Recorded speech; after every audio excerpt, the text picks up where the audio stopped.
Kalau suatu saat kita terkena musibah, kembali kepada konsepsi dasar, inna lillahi wa inna ilaihi raji'un. Kami berasal dari Allah dan kami akan kembali kepada Allah. Bukan cuma sekedar ucapannya, tapi penghayatan kepada kalimat itu. Misalnya apa? Kalau suatu saat kita kehilangan harta, kembali kepada inna lillah. Dulu pun ketika saya hadir ke alam ini saya tidak bawa harta. Kalau sekarang hilang, inna lillah wa inna ilaihi raji'un. Kalau suatu saat kita harus melepaskan pangkat dan jabatan yang kita cintai, kembali kepada konsep inna lillah. Dulu pun ketika lahir ke alam ini tidak ada pangkat dan jabatan yang saya bawa. Kita kadang-kadang dapat musibah, ditinggal mati, sedih, innalillahinya tidak mau berhenti dari mulutnya, tapi nangisnya pun juga tidak mau berhenti juga. Penghayatan kepada kalimat itu yang berkurang. Jadi jikalau sadarlah kita dari Allah kembali kepada Allah, dalam kata kita ini termasuk pangkat, jabatan, harta, semua yang kita miliki dari Allah berasal kepada Allah juga dia kembali. Artinya sudah punya satu fondasi menghadapi musibah. Sebab beratnya suatu pukulan akan terasa agak ringan kalau kita sudah siap, ketimbang kita tidak siap walaupun bobot pukulannya sama. Karena itu melaksanakan ibadah haji harus dilantar belakangi dengan kesabaran yang hampir tidak ada batasnya. Inilah pesan saya. Kemudian kesan-kesan yang kita dapatkan dari pelaksanaan ibadah haji, saudara. Pertama, dengan melaksanakan ibadah haji itu kita akan melihat langsung sumber tempat timbulnya agama. Melihat tempat di mana Rasulullah dilahirkan. Melihat tempat di mana wahyu pertama kali diturunkan. Melihat tempat medan terjadinya perang Badar, perang Uhud. Dari menyaksikan langsung tempat timbulnya agama, timbul at-tamalluk ad-diniyah, rasa memiliki agama, sense of belonging, rasa kecintaan kepada agama dengan mengadakan analogi dan perbandingan. Ya Allah, para sahabat dulu, karena iman yang dijaga, karena agama yang dibela, mereka hijrah dari Makkah ke Madinah 450 kilo lebih, menempuh perjalanan gurun pasir yang gersang dan tandus. Zaman itu kendaraan paling deek onta.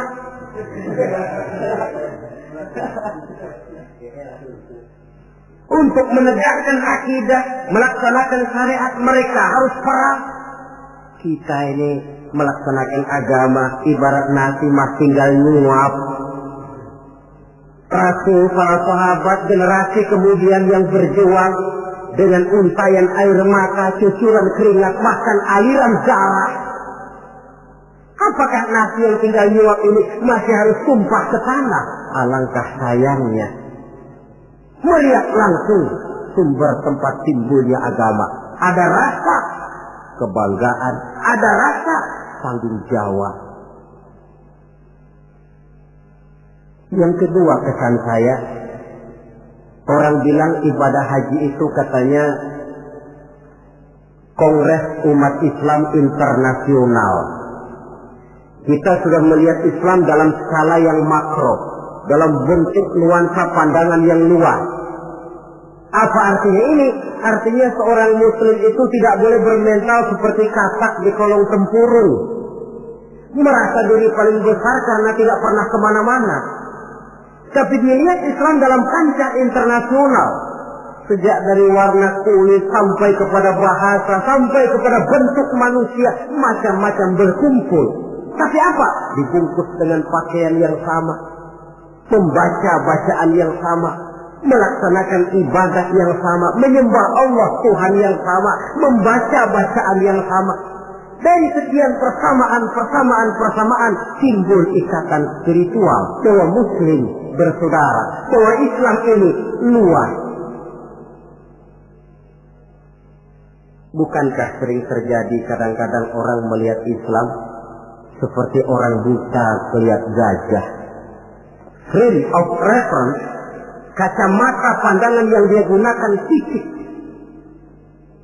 Ada 3 orang buta dilepas ke kebun binatang, disuruh kenal gajah. Saya yakin laporannya pasti lain-lain. Kata orang buta pertama, lapor. Gajah tipis lebar kayak kipas. Kenapa? Karena yang dia pegang cuma kupingnya. Orang buta kedua tentu ngotot. Salah. Yang betul saya. Gajah gede tinggi kayak pohon kelapa. Sebab yang dia pegang kakinya. Orang buta ketiga ngotot. Dua-duanya salah, Pak. Yang paling betul mah saya. Kalau gajah mah, Pak, kecil panjang kayak ular. Sebab yang dia pegang ekornya. Salahkah mereka? Tidak salah, cuma datanya kurang lengkap. Bahwa gajah macam kipas, betul telinganya. Bahwa gajah macam ular, betul ekornya. Tapi gajah secara total adalah gajah yang bukan kipas, bukan ular, bukan pula pohon kelapa. Ini yang fisik dan tidak mendidik. Kadang-kadang baru kenal kuping gajah, kemana-mana sudah pidato. Saudara-saudara, gajah tipis lebar kayak kipas. Diundang lagi ke tempat sebelah sana, begitu lagi pidatonya. Buat orang yang sudah kenal gajah, dia diketawain. Belum buat orang yang belum kenal gajah, dia malah menyesatkan. Dua-duanya sama tidak mendidiknya. Nuansa pandangan yang luas. Yang ketiga, kesadaran hidup. Dari mana ini dimulai? Dari pertanyaan dikala kita merenung di padang Arafat yang terhampar luas membentang. Sejauh mata memandang cuma tenda-tenda putih dua yang nampak. Dari mana kita datang? Di mana kita sekarang? Mau kemana kita akan pulang? Dikala itu air mata berurai membasahi pipi tanpa terasa. Inilah barangkali taman miliknya padang mahsyar di akhirat nanti.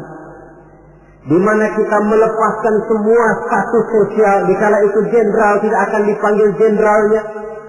Dikala itu yang intelek dan yang awam tidak tahu lagi kita. Dikala yang kaya dan yang miskin sudah sulit dibedakan. Bukankah itu pantulan daripada kehidupan yang pasti akan kita temui? Lalu dunia ini apa? Persis kalau diibaratkan dunia ini cuma sekedar sebuah panggung sandiwara. Sang sutradara Allah Subhanahu wa ta'ala. Penonton malaikat. Panggung sandiwaranya dunia ini. Pemainnya seluruh manusia. Skenarionya Quran dan Sunnah. Sutradara berjanji kepada pemain-pemain yang bermain dengan baik sesuai dengan petunjuk dalam skenario Quran dan Sunnah akan diberikan piala Kisra berupa surga. Tapi mereka yang menyimpang dari teks skenario sampai panggung sandiwara kacau, mereka pun akan mendapat imbalan yang sesuai. Saya Ustaz, ini peran saya dalam panggung sandiwara dunia ini. Saudara pegawai, saudara pedagang, saudara seniman, peran yang sedang kita pegang. Peranan kita pasti akan selesai dengan dua kemungkinan. Pertama, memang skenario-nya mengharuskan peranan kita sampai di situ. Selesai. Itu apa itu? Ajal. Yang kedua, panggung sandiwaranya yang memang sudah harus dibongkar. Apa itu? Kiamat. Jikalau panggung sandiwara ini sudah dibongkar, jikalau dalam teks memang peranan kita sudah habis sampai di situ, kembalilah kita kepada sang sutradara. Apalagi yang kita bawa? Kata Nabi, yutba'ul mayyitu salasah. Orang jikalau dia mati, selesai peranannya, yang mengantar ke kuburnya 3. Ahluhu wa maluhu wa amaluhu. Hartanya, keluarganya, amalnya. Gantar dia ke kubur. Tapi yang 2 pulang lagi. Siapa yang pulang lagi? Pertama ahluhu, keluarganya. Tidak seorang keluarganya yang bagaimana cintanya kepadanya yang mau ikut masuk ke dalam. Istrinya yang katanya sayang betul sama dia, yang waktu muda dulu pernah berjanji buat hidup semati di bawah pohon pete dengan senandung irama. Dikala muda dia berkata, "Bang, apalah artinya hidup ini tanpa engkau di sisiku, Bang? Hampa rasanya hidup ini." Tapi ketika suami masuk ke liang lahat, dia akan berkata, "Sampai sini saja Mas, saya nganter emas. Saya rela Mas berangkat duluan." Temannya yang katanya sayang betul sama dia, waktu kuburnya diuruk paling keras injekin tanahnya.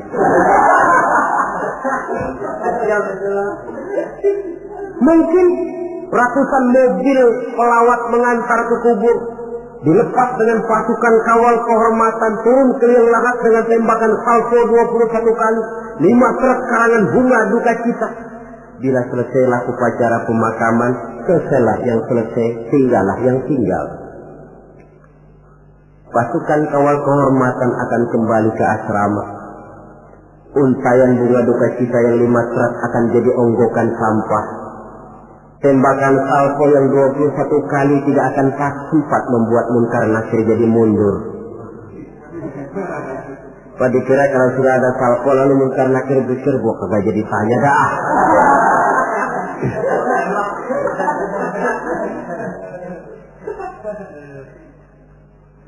Harta pun tidak ikut masuk ke dalam. Mobil cuma parkir di pelataran kubur. Yang setia menemani kita, the best friend, sampai masuk ke dalam itu tidak lain nilai amal yang kita kerjakan di dalam kehidupan ini. Maka hidup hakikatnya kesempatan untuk berbuat amal. Kata Allah, "Wallazi khalaqal mauta wal hayata liyabluwakum ayyukum ahsanu amala." Dialah Allah yang telah menciptakan hidup dan mati untuk menguji kamu, siapa di antara kamu yang paling banyak amal kebajikannya. Hidup adalah kesempatan berbuat baik. Nah, status sosial di Padang Arafat saja sudah tidak berlaku. Pernah terjadi seorang jenderal, dia sedang mencium Hajar Aswad karena terlalu lama kepalanya ditarik orang Baduy yang hitam itu. Dia marah mau dipukul si Baduy. Sabar Pak. Ini orang kurang ajar Ustaz. Saya kan jenderal. Saya belum pernah digitukan orang. Iya, jenderal kan di negara kita Pak. Di sini kan Ka'bah. Jenderal nggak laku di sini. Di sini ini kita harus jujur kepada diri sendiri. Kalau kepala kita diangkat orang, barangkali kita di sana sering ngeplakin kepala orang. Oh ya, terbuka saja. Memang kita kemarin ini mau membersihkan diri, ibarat baju, kita datang bawa baju kotor, berharap pulang mau bawa baju bersih yang bisa disimpan dalam lemari. Tentu saja baju itu mesti dicuci. Dicuci artinya disabuni, digilas, dijemur, disetrika. Wajar menemui kesulitan-kesulitan untuk pemutihan pribadi yang telah dilumuri oleh dosa dan kesalahan. Saudara hadirin, luasnya nuansa pandangan menyebabkan kita tidak berpikir secara fisik, tapi mampu melihat persoalan dari sudutnya yang luas. Itu yang saya rasakan di dalam pelaksanaan ibadah haji. Karenanya saya pernah ke Bali, tapi tidak ada rasa kerinduan pengen ke Bali lagi. Saya pernah ke Jogja, ada orang cerita tentang Jogja, Borobudur, Parangtritis, rasanya kok biasa-biasa saja. Saya pernah ke Mekah, tapi tiap kali orang cerita Ka'bah, tiap kali orang cerita Sa'i, tiap kali orang cerita wukuf, terbayang kembali semua itu, kerinduan untuk kembali lalu menggebu-gebu. Suatu kenikmatan yang tidak bisa dilukiskan dengan kata-kata. Hanya mereka yang sudah melaksanakan yang tahu semua itu. Paling akhir, tentu sekedar kesan kita harapkan Bapak, Saudara, Ibu yang akan melaksanakan haji ini tidak hanya sekedar bisa pergi, tapi kembalilah ke tengah keluarga dengan selamat, dan yang paling penting membawa haji yang mabrur. Apa yang haji mabrur itu? Ukuran hakikat haji mabrur itu wallahu a'lam. Allah saja yang maha tahu. Tapi kita bisa lihat zahirnya. Bagaimana zahirnya? Apa kalau haji mabrur itu kemana-mana tidak pernah lepas peci putih? Mungkin. Apa harus selalu pakai gamis? Mungkin. Tapi itu sekedar kulit. Kulit sih bisa dibikin-bikin. Kulit penting, isi penting. Saudara dapat duren di jalanan, isi doang, kulitnya nggak ada. Kira-kira mau makan nggak? Jadi kulit penting, isi penting. Lebih penting daripada kulit adalah isi. Artinya apa? Jiwa haji. Bukan cuma sekedar pakaian haji, tapi berjiwa haji yang ditempa oleh pengalaman di Mekah, Madinah, dan di tempat-tempat bersejarah lainnya. Membekas dan membayang dalam gerak hidup kita. Kalau setelah pulang haji lebih positif daripada sebelum dia berangkat, itu tanda di antara tanda-tanda haji yang mabrur. Sebelum berangkat haji, sholatnya masih agak belang-belang. Setelah pulang haji, full, tidak ada belangnya lagi. Sebelum berangkat haji, pelitnya 17 setan. Setelah pulang haji, berubah menjadi orang yang dermawan. Itu tanda mabrur. Sebab apa? Di masyarakat haji ini barometer. Orang sering bilang, kenapa lo maghrib kok nggak ke masjid? Itu aja yang haji masih di perapatan. Pak Haji katanya. Padahal kan tidak mesti begitu. Tapi masyarakat kadang menilai itu sebagai figur. Ini yang harus kita hati-hati. Makanya tidak heran dalam komposisi rukun Islam, ibadah haji diletakkan yang kelima. Kenapa? Sabda Nabi, buniyal Islamu ala khamsin. Kalau Islam ibarat rumah, maka rumah ini didirikan di atas 5 unsur. Kita bandingkan Islam dengan rumah. Orang kalau mau bangun rumah sebelum pasang tiang, kusen, jendela, kan yang paling dulu dia bikin fondasi. Dalam bangunan Islam fondasinya apa? Asyhadu an la ilaha illallah wa asyhadu anna Muhammadar Rasulullah. Kenapa saya katakan fondasi? Saya bersaksi tidak ada Tuhan melainkan Allah. Artinya apa? Artinya saya tidak akan menyembah kecuali hanya kepada Allah. Saya tidak akan minta tolong kecuali hanya kepada Allah. Saya tidak akan menggantungkan hidup kecuali hanya kepada Allah. Saya tidak akan minta rezeki kecuali hanya kepada Allah. Saya tidak akan pernah takut kecuali hanya kepada Allah. Fondasi. Kalau fondasi keropos, bangunan tidak akan tahan lama. Benar, Tuhan kamu Allah. Betul. 1 juta ya, pindah Tuhan. Ya, 2 juta, 2 juta, 10 juta enggak. Sekali Allah Tuhan saya, sampai titik darah saya yang paling terhabiskan, Allah Tuhan saya. Ini fondasi yang mantap. Tapi kalau masih bisa digoncang, masih fondasi rapuh, Tuhan kamu Allah, iya. Tunggal, lam yalid, lam yulad. Ya, atur aja dah. Gimana kalau kita atur? Gimana ya? Pikir-pikir dulu. Masih pikir-pikir dulu pun merupakan ciri akan rapuhnya fondasi. Nah, kalau fondasi sudah siap, baru mulai naik pasang tiang. Dalam bangunan Islam yang jadi tiang apa? As-salat, ibaduddin. Salat, tiang agama. Tiang pokok 5. Zuhur, asar, maghrib, isya, subuh. Tapi supaya bangunan ini kuat, ada tiang-tiang tambahan. Tahajud, hajat, istikharah, duha. Tiang-tiang tambahan supaya rumah kuat. Tapi jangan lupa, tiang diri di atas fondasi. Kalau fondasi miring, tiang ikut miring. Hanya orang sembahyang kan macam-macam. Ada yang harian, ada yang mingguan, ada yang tahunan. Yang harian itu ada yang mulus, ada yang belang-belang. Kalau yang belang, zuhur kena, asar out. Asar ketangkap, maghrib hilang. Maghrib kepegang, isya terbang. Ada yang mingguan, Jumat aja modal. Ngancam bener kalau sama Jumat. Ada yang tahunan, Idul Fitri sama Idul Adha. Yang tahunan itu lumayan daripada yang polos. Saudara-saudara, Fondasi sudah, tiang sudah. Lalu rumah supaya ada batasnya kan perlu pagar, dinding. Yang menjadi dinding kata Nabi, asyamu junnatun. Puasa adalah dinding, benteng. Kenapa? Esensi puasa kemampuan mengendalikan nafsu. Kalau orang hidup sudah sanggup dan mampu mengendalikan nafsu, ada benteng, pagar, nggak ngacak-ngacak kebun orang. Tahu batas mana yang dia berhak dan tahu batas mana yang dia tidak punya hak. Kemampuan mengendalikan nafsu. Nah, sudah, fondasi sudah, tiang sudah, pagar sudah, rumah supaya bersihkan harus ada jendela, pintu, lubang angin, kamar mandi yang fungsinya membersihkan.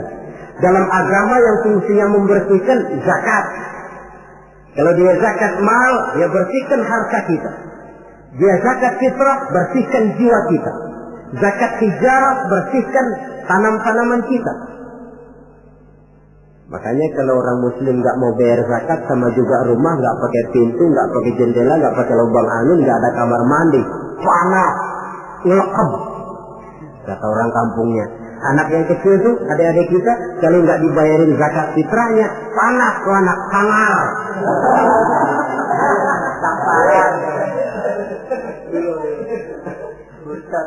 Nah, lalu kalau sudah alat-alat pembersih sudah, mulai naik kap di atas, tinggi, kapnya putih, haji. Kalau kita kan masih kap hitam. Kalau sudah naik kap, biasanya rumah itu kan sudah agak adem. Artinya apa? Orang kalau sudah selesai menunaikan ibadah haji, temperamennya, jiwanya, pembawaannya lebih mapan, lebih matang, lebih dewasa, pertimbangannya lebih banyak. Kenapa? Skalanya sudah skala pasang kap. Dia sudah harus menjadi panutan di dalam kehidupannya, menaungi. Maka ibadah haji itu menaungi kepribadian orang. Di satu pihak kita ngukur-ngukur juga.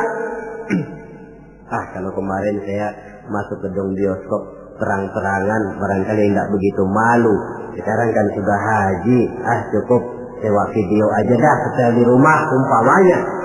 Dari segi memelihara kepribadian, dia sudah merupakan satu benteng.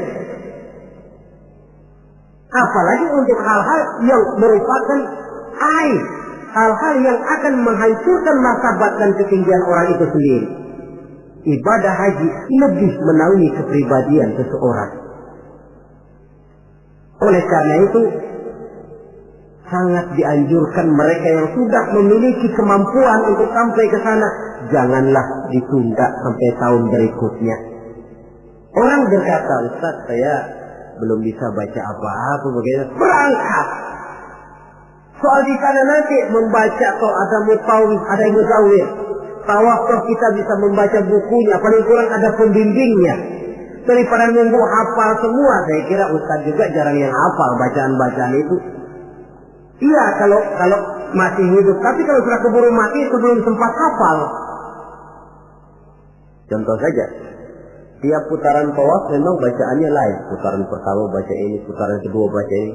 Kalau harus hafal semua kan sulit. Tapi Islam prinsipnya la yukallifullahu nafsan illa wus'aha.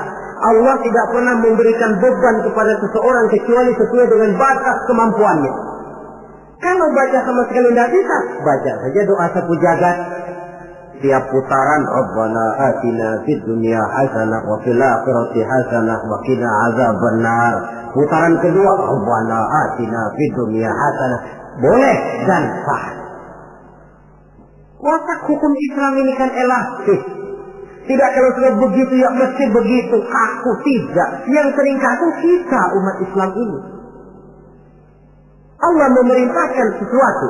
Kalau kemampuan melaksanakan perintah berkurang, stres perintah menurun. Sholat wajib berdiri kalau mampu. Tidak mampu berdiri, duduk sholat sembahyangnya. Kalau sembahyang duduk tidak bisa, berbaring. Kalau berbaring pun tidak sanggup, sembahyang dengan isyarat. Kalau sembahyang dengan isyarat masih tidak bisa, sembahyang dalam hati. Kalau sembahyang dalam hati tidak pula sanggup, disembahyangin. Kalau dengan hati sudah tidak bisa kan sudah innalillahi namanya. Kalau kemampuan melaksanakan perintah berkurang, stres perintah juga menurun. Watak elastisitas, ya hukum Islam. Tidak kaku, tidak kalau sudah begitu ya harus begitu. Tidak. Suatu hari seorang datang melapor. Anakku ya Rasulullah, ya Rasul celaka saya. Ma ahlakaka, apa yang bikin kamu celaka? Waqa'tu ala imra'ati fi Ramadan. Saya lagi puasa Ramadan, saya enggak tahan ya Rasul. Lalu saya nyelonong sama istri saya siang-siang. Nyelonong bagaimana? Ya nyelonong. Rupanya pengantin baru, tapi jujur, salah ngaku. Ya sudah, kalau memang begitu bayar dendanya. Apa ya Rasul? Bebaskan budak. Waduh, saya tidak punya budak ya Rasul. Betul.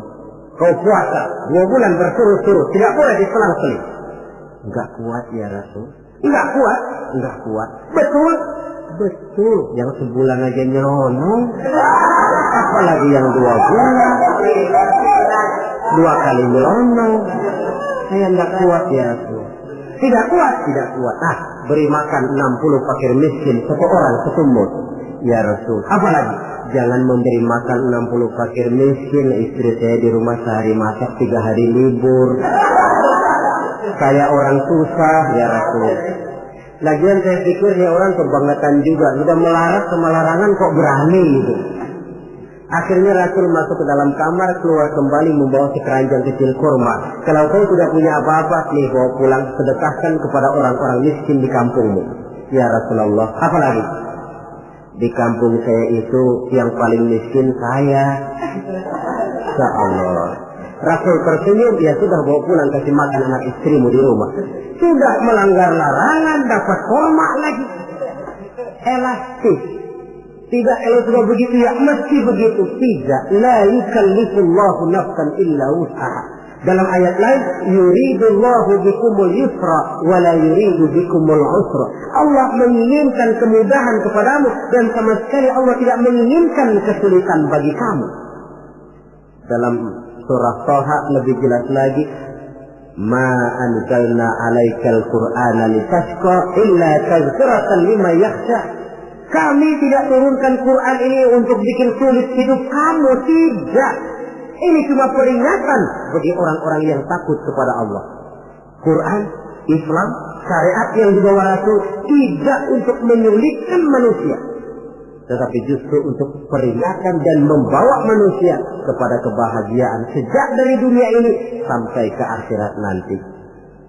Oleh karena itu, tidak lain tentunya kita ikut mendoakan. Mudah-mudahan saudara-saudara kita yang tahun ini melaksanakan ibadah haji, semoga mereka selamat pulang perginya, kembali ke tengah-tengah keluarganya dengan membawa haji yang mabrur. Dan kita pun yang tahun ini belum beroleh panggilan, mudah-mudahan tahun depan atau tahun-tahun berikutnya dipanggil Allah, supaya kita juga bisa merasakan nikmatnya ibadah di Masjidil Haram, di Masjidil Nabawi, dan di tempat-tempat yang mustajabah lainnya. Sekianlah saudara-saudara pertemuan kita pada saat ini. Mudah-mudahan ada manfaatnya. Terima kasih banyak atas segala perhatian. Mohon maaf atas segala kekurangan. Maklumlah ibarat kata pepatah, wa qad yurja li jarhi sayfi bur'un wa la bur'u lima jarahal lisan. Kalau pedang lukai tubuh, masih kan ada harapan sembuh. Kalau lidah lukai hati, kemana obat hendak dicari. Untuk itu saya mohon maaf. Usikum wa nafsi bitaqwallah. Aqulu qawli hadza fa astaghfirullahal azim li wa lakum. Wassalamu alaikum warahmatullahi wabarakatuh.